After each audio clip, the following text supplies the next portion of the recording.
Shri economics classes. ಇವತ್ತು ನಾವು ಯೋಗಕ್ಷೇಮದ ವ್ಯಾಖ್ಯೆ ಈ ಒಂದು ವ್ಯಾಖ್ಯೆ ಬಗ್ಗೆ ನೋಡೋಣ. ನಿನ್ನಿನ ಒಂದು ತರಗತಿಯಲ್ಲಿ ನಾವು ಸಂಪತ್ತಿನ ವ್ಯಾಖ್ಯೆ ಬಗ್ಗೆ ನೋಡಿದ್ವಿ. ಅಂದರೆ ಅರ್ಥಶಾಸ್ತ್ರ ಅಂದರೆ ಏನು ಅಂಥೇಳಿ ಆಡಮ್ ಸ್ಮಿತ್ ಅವರು ಸಂಪತ್ತನ್ನು ಕುರಿತು ಅಧ್ಯಯನ ಮಾಡುವ ಒಂದು ಶಾಸ್ತ್ರವೇ ಅರ್ಥಶಾಸ್ತ್ರ ಅಂಥೇಳಿ ಸಂಪತ್ತಿನ ವ್ಯಾಖ್ಯೆ ಮೂಲಕ ಹೇಳ್ತಾರೆ. 18ನೇ ಶತಮಾನದಲ್ಲಿ ಒಂದು ಕ್ರಾಂತಿ ಅಥವಾ ಅರ್ಥಶಾಸ್ತ್ರಕ್ಕೆ ಒಂದು ಮಾರ್ಗವನ್ನು ತೋರಿಸಿಕೊಟ್ಟಂಥ ಒಂದು ವ್ಯಾಖ್ಯೆ ಸಂಪತ್ತಿನ ವ್ಯಾಖ್ಯೆ ಆಗಿರುತ್ತೆ. ಅವರು ರಾಷ್ಟ್ರಗಳ ಸಂಪತ್ತು ಅಂತ ಒಂದು ಗ್ರಂಥದಲ್ಲಿ ಅರ್ಥಶಾಸ್ತ್ರ ಅಂದರೆ ಏನು ಅಂಥೇಳಿ ನಮಗೆ ಮೊಟ್ಟ ಮೊದಲ ಬಾರಿಗೆ ತಿಳಿಸ್ಕೊಡ್ತಾರೆ. ಅಷ್ಟು 18ನೇ ಶತಮಾನದಲ್ಲಿ ಕ್ರಾಂತಿ ಎಬ್ಬಿಸಿದ್ರು ಕೂಡ ಅಥವಾ ಅರ್ಥಶಾಸ್ತ್ರಕ್ಕೆ ಒಂದು ಮಾರ್ಗವನ್ನು ಕೊಟ್ಟರು ಕೂಡ ಏನಾಗ್ತದೆ, ಅದು ಟೀಕೆಗೆ ಗುರಿ ಆಗ್ತದೆ. ಏನಪ್ಪ ಅಂದರೆ ಅದು ಕೇವಲ ಸಂಪತ್ತನ್ನು ಕುರಿತು ಅಧ್ಯಯನ ಮಾಡುವ ಒಂದು ಕಾರಣಕ್ಕಾಗಿ ಅದು ಧನಪಿಶಾಚಿಯ ಶಾಸ್ತ್ರ, ರೊಟ್ಟಿ ಬೆಣ್ಣೆಯ ಶಾಸ್ತ್ರ ಅಂತೇಳಿ ಈಗ ಈ ರೀತಿ ಏನಾಗ್ತದೆ ಸಂಪತ್ತಿನ ವ್ಯಾಖ್ಯೆ ಟೀಕೆಗೆ ಒಳಗಾಗ್ತದೆ.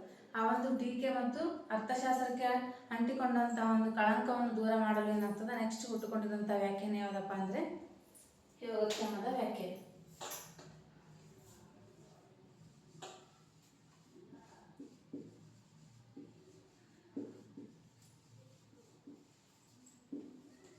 ಯೋಗಕ್ಷೇಮದ ವ್ಯಾಖ್ಯೆ ಅರ್ಥಶಾಸ್ತ್ರ ಅನ್ನೋದು ಅದು ಕೇವಲ ಸಂಪತ್ತನ್ನು ಕುರಿತು ಅಧ್ಯಯನ ಮಾಡುವ ಶಾಸ್ತ್ರವಲ್ಲ. ಅದು ಮಾನವನ ಯೋಗಕ್ಷೇಮ, ಮಾನವನ ಕಲ್ಯಾಣ, ಮಾನವನ ಅಭಿವೃದ್ಧಿ, ಈ ರೀತಿ ಮಾನವನನ್ನು ಕುರಿತು ಅಧ್ಯಯನ ಮಾಡುವ ಒಂದು ಶಾಸ್ತ್ರವೇ ಅರ್ಥಶಾಸ್ತ್ರ ಅಂಥೇಳಿ ಯೋಗಕ್ಷೇಮದ ವ್ಯಾಖ್ಯೆಯ ಮೂಲಕ ಅರ್ಥಶಾಸ್ತ್ರ ಅಂದರೆ ಏನು ಅಂಥೇಳಿ ಅವರ ಒಂದು ವಿಚಾರದಲ್ಲಿ ತಿಳಿಸ್ಕೊಡ್ತಾರೆ. ಯಾರಪ್ಪ ಅಂದರೆ ಆಲ್ಫ್ರೆಡ್ ಮಾರ್ಷಲ್. ಇವರು 1890ರಲ್ಲಿ ಒಂದು ಗ್ರಂಥ ಬರೀತಾರೆ, ಪ್ರಿನ್ಸಿಪಲ್ಸ್ ಆಫ್ ಎಕನಾಮಿಕ್ಸ್ ಅಂತ, ಅರ್ಥಶಾಸ್ತ್ರದ ಮೂಲ ತತ್ವಗಳು ಅಂತೇಳಿ. ಆ ಒಂದು ಗ್ರಂಥದಲ್ಲಿ ಏನಾಗ್ತದ, ಅರ್ಥಶಾಸ್ತ್ರ ಅಂದ್ರೆ ಏನಪ್ಪ ಅಂದ್ರೆ ಅದು ಮಾನವನ ಯೋಗಕ್ಷೇಮವನ್ನು, ಮಾನವನ ಕಲ್ಯಾಣವನ್ನು ಕುರಿತು ಅಧ್ಯಯನ ಮಾಡುವ ಒಂದು ಶಾಸ್ತ್ರವೇ ಅರ್ಥಶಾಸ್ತ್ರ ಅಂಥೇಳಿ ತಿಳಿಸ್ಕೊಡ್ತಾರೆ.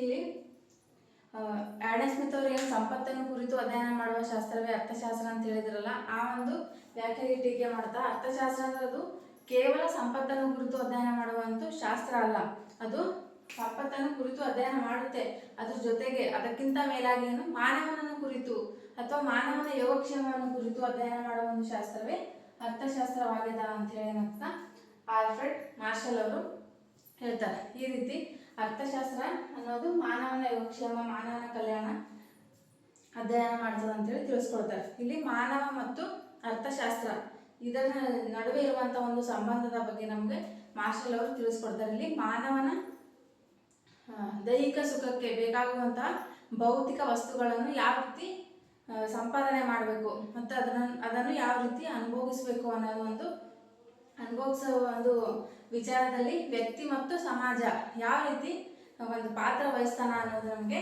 ಆಲ್ಫ್ರೆಡ್ ಮಾರ್ಷಲ್ ಅವರು ತಿಳಿಸ್ಕೊಡ್ತಾರೆ. ಈ ರೀತಿ ಅರ್ಥಶಾಸ್ತ್ರ ಮತ್ತು ಮಾನವನ ನಡುವೆ ಒಂದು ಸಂಬಂಧ ಬೆಸೆಯುವಂಥ ಒಂದು ಕಾರ್ಯ ಕೊಡ್ತಾರೆ ಆಲ್ಫ್ರೆಡ್ ಮಾರ್ಷಲ್ ಅವರು ಮಾಡ್ತಾರೆ. ಈ ಒಂದು ಯೋಗಕ್ಷೇಮಕ್ಕೆ ಹೆಚ್ಚಿನ ಒತ್ತು ಕೊಟ್ಟು ಅರ್ಥಶಾಸ್ತ್ರದ ಒಂದು ಅರ್ಥಕ್ಕೆ ಹೆಚ್ಚಿನ ಮಹತ್ವ ಪಡೆಯೋಕ್ಕೆ ಸಾಧ್ಯವಾದಂಥ ಒಂದು ವಾಕ್ಯ ಕೂಡ ಏನಾಗ್ತದೆ ಮುಂದಿನ ದಿನಗಳಲ್ಲಿ ಟೀಕೆಗೆ ಒಳಗಾಗ್ತದೆ. ಪ್ರತಿಯೊಂದು ನಾವು ಯಾವುದೇ ವಿಷಯ ತಗೊಂಡ್ರು ಅಲ್ಲಿ ಟೀಕೆ ಅನ್ನೋದು ಒಂದು ನಾಣ್ಯದ ಎರಡು ಮುಖಗಳಿದ್ದಂತೆ ಅಂತ ಹೋದ ಕ್ಲಾಸಲ್ಲಿ ನಾನು ಹೇಳಿದ್ದೆ ನಿಮಗೆ. ಅಂದರೆ ಎಲ್ಲಿ ಒಬ್ರಿಗೆ ಇಷ್ಟ ಆಗಿದ್ರೆ ಇನ್ನೊಬ್ರಿಗೆ ಇಷ್ಟ ಆಗಿರಲ್ಲ. ಆ ರೀತಿಲಿ ಯೋಗಕ್ಷೇಮದ ಬಗ್ಗೆ ಹೇಳಿದ್ರು ಕೂಡ ಏನಾಗ್ತದೆ ಕೆಲವೊಂದಿಷ್ಟು ಅರ್ಥಶಾಸ್ತ್ರಜ್ಞರು ಈ ಒಂದು ವಾಕ್ಯ ಕೂಡ ಏನು ಮಾಡ್ತಾರೆ ಟೀಕೆ ಮಾಡ್ತಾರೆ. ಅದರಲ್ಲಿ ಮೊದಲನೇದಾದ ಟೀಕೆ ಅಂದರೆ ವರ್ಗೀಯವಾದದ್ದು.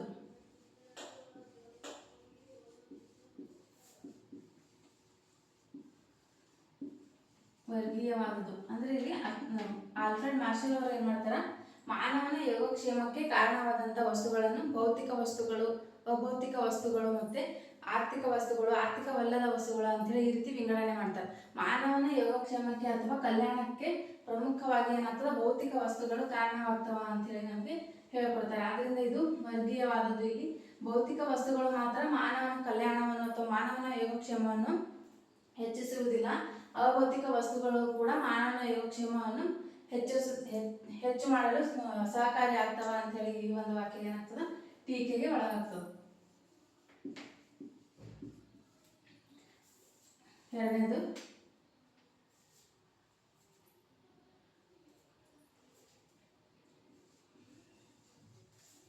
ಯೋಗಕ್ಷೇಮ ಅಥವಾ ಕಲ್ಯಾಣದ ಮಾಪನ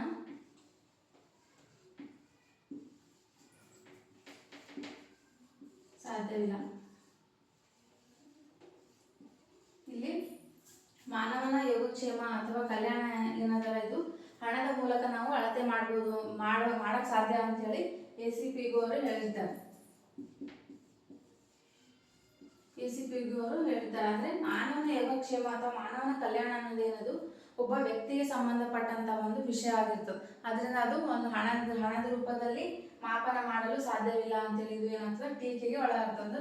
ಇವಾಗ ನಾವು ಕ್ಲಾಸ್ ಕೇಳ್ತಾ ಇದ್ವಿ ಅಥವಾ ನನ್ನ ಕ್ಲಾಸ್ ನೀವು ನೋಡ್ತಾ ಇದ್ರಿ ಅಂದ್ರೆ ನಿಮ್ಗೆ ಎಷ್ಟು ಅರ್ಥ ಆಗತ್ತದ ಅಂತೇಳಿ ಅದು ನಿಮ್ಗಷ್ಟೇ ಗೊತ್ತಿರ್ತದೆ. ಈಗ ಊಟ ಮಾಡಿ ಅಂದ್ರೆ ನಮ್ಗೆ ಎಷ್ಟು ಹೊಟ್ಟೆ ತುಂಬದ ಅಂತೇಳಿ ನಮ್ಗೊಬ್ರಿಗೆ ಗೊತ್ತಿರ್ತದೆ. ಯೋಗಕ್ಷೇಮ ಅನ್ನೋದು ಮಾಪನ ಮಾಡಲು ಸಾಧ್ಯವಿಲ್ಲ ಅಂತೇಳಿ ಏನ್ ಮಾಡ್ತಾರೆ ಈ ಒಂದು ವ್ಯಾಖ್ಯೆಗೆ ಟೀಕೆ ಮಾಡ್ತಾರೆ. ಮೂರನೇದು ಮೂಲ ಸಮಸ್ಯೆಗಳ ಕಡೆಗಣನೆ.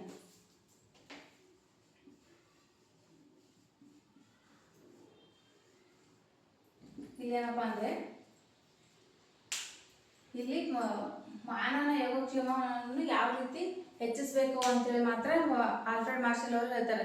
ಇಲ್ಲಿ ಮಾನವನ ಯೋಗಕ್ಷೇಮ ಹೆಚ್ಚಿಸಬೇಕಾದ್ರಲ್ಲಿ ಅವನ ಒಂದು ಬಯಕೆಗಳೇನು ಮಾಡಬೇಕು, ನಾವು ತೃಪ್ತಿಪಡಿಸ್ಬೇಕು. ಆ ಬಯಕೆಗಳು ಪಡಿಸಲು ಸಂಪನ್ಮೂಲಗಳನ್ನು ಯಾವ ರೀತಿ ನಾವು ಬಳಸ್ಕೊಳ್ಬೇಕು ಅಂತೇಳಿ ತಿಳಿಸ್ತಾರೆ. ಆದರೆ ಆ ಸಮಸ್ಯೆಗಳ ಹೊರತಾಗಿ ಏನಾಗಿದೆ ಸಮಾಜದಲ್ಲಿ ಬಹಳಷ್ಟು ಸಮಸ್ಯೆಗಳು ನೋಡ್ತೀವಿ. ಅದರಲ್ಲಿ ಬಡತನ ಆಗಿರ್ಬೋದು, ನಿರುದ್ಯೋಗ ಆಗಿರ್ಬೋದು, ದಾರಿದ್ರ್ಯ ಆಗಿರ್ಬೋದು, ಈ ರೀತಿ ಹಲವಾರು ಸಮಸ್ಯೆಗಳು ಬರ್ತವೆ. ಈ ಎಲ್ಲ ಸಮಸ್ಯೆಗಳ ಬಗ್ಗೆ ಏನಾಗ್ತದೆ ಇಲ್ಲಿ ಈ ಒಂದು ವ್ಯಾಖ್ಯೆ ಯೋಗಕ್ಷೇಮದ ವ್ಯಾಖ್ಯೆ ಯಾವುದೇ ರೀತಿ ಹೇಳ್ಕೊಡಲ್ಲ. ಆದ್ರಿಂದ ಇದು ಏನಾಗಿದೆ ಮೂಲ ಸಮಸ್ಯೆಗಳ ಒಂದು ಅವಗಣನೆ ಮಾಡ್ಯದ ಅಥವಾ ಕಡೆಗಣಿಸದ ಅಂತ ಹೇಳಿ ಈ ಒಂದು ವಾಕ್ಯ ಟೀಕೆಗೆ ಒಳಗಾಗ್ತದೆ. ನಾಲ್ಕನೇದು ಭೌತಿಕ ವಸ್ತುಗಳು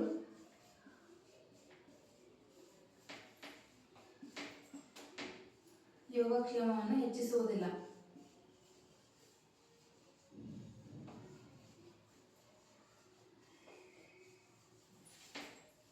ಯೋಗಕ್ಷೇಮವನ್ನು ಹೆಚ್ಚಿಸುವುದಿಲ್ಲ.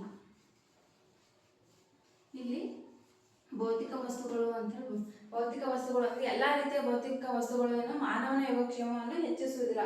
ಅದರಲ್ಲಿ ಬರ್ತಕ್ಕಂಥ ಮದ್ಯಪಾನ ಆಗಿರ್ಬೋದು, ಗುಟ್ಕಾ ಆಗಿರ್ಬೋದು, ಅಫೀಮು, ಗಾಂಜಾ, ಸಿಗರೇಟ್, ಈ ರೀತಿ ಅವು ಕೂಡ ಭೌತಿಕ ವಸ್ತುಗಳೇ. ಬಟ್ ಅವೇನಾಗಲ್ಲ ಮಾನವನ ಯೋಗಕ್ಷೇಮ ಅಥವಾ ಮಾನವನ ಒಂದು ಕಲ್ಯಾಣವನ್ನು ಹೆಚ್ಚಿಸುವುದಿಲ್ಲ. ಹೆಚ್ಚಿಸುವ ಬದಲು ಏನ್ ಮಾಡ್ತಾವು ಕಡಿಮೆ ಮಾಡ್ತಾವ ಅಂತೇಳಿ ಈ ಒಂದು ವ್ಯಾಖ್ಯೆ ಟೀಕೆ ಮಾಡ್ತಾರೆ. ಈ ರೀತಿ ಯೋಗಕ್ಷೇಮದ ವ್ಯಾಖ್ಯೆಯ ಒಂದು ಟೀಕೆಗಳನ್ನ ನೋಡ್ಬೋದು. ಇಷ್ಟೆಲ್ಲ ಟೀಕೆಗಳು ಇದ್ರೂ ಕೂಡ ಒಂದ್ ರೀತಿಯಲ್ಲಿ ನೋಡಿದಾಗ ನಾವು ಇದು ಮಾನವನ ಯೋಗಕ್ಷೇಮವನ್ನು ಕುರಿತು ಅಧ್ಯಯನ ಮಾಡುತ್ತದೆ ಅಂತ ತಿಳಿಸ್ತದೆ. ಅದು ಒಂದು ಪ್ರಮುಖವಾಗಿರ್ತದೆ. ಸಂಪತ್ತನ್ನು ಏನು ಅಧ್ಯಯನ ಮಾಡ್ತದಂತೆ ಆಡಮ್ ಸ್ಮಿತ್ ಅವರು ಹೇಳಿದ್ರಲ್ಲ, ಇದು ಕೇವಲ ಸಂಪತ್ತಿಗೆ ಮಾತ್ರ ಮಹತ್ವ ಕೊಟ್ಟಿಲ್ಲ, ಅದಕ್ಕಿಂತ ಮೇಲೆ ಮಾನವನ ಒಂದು ಯೋಗಕ್ಷೇಮಕ್ಕೆ ಮಹತ್ವ ಅಥವಾ ಪ್ರಾಮುಖ್ಯತೆ ನೀಡ್ಯಾರ ಅಂತೇಳಿ ನಾವು ನೋಡ್ಬೋದು. ಇಷ್ಟು ಇವತ್ತಿನ ತರಗತಿ. ಮುಂದಿನ ವಾಕ್ಯಗಳು ನಾಳಿನ ತರಗತಿಯಲ್ಲಿ ನೋಡೋಣ. ಧನ್ಯವಾದಗಳು.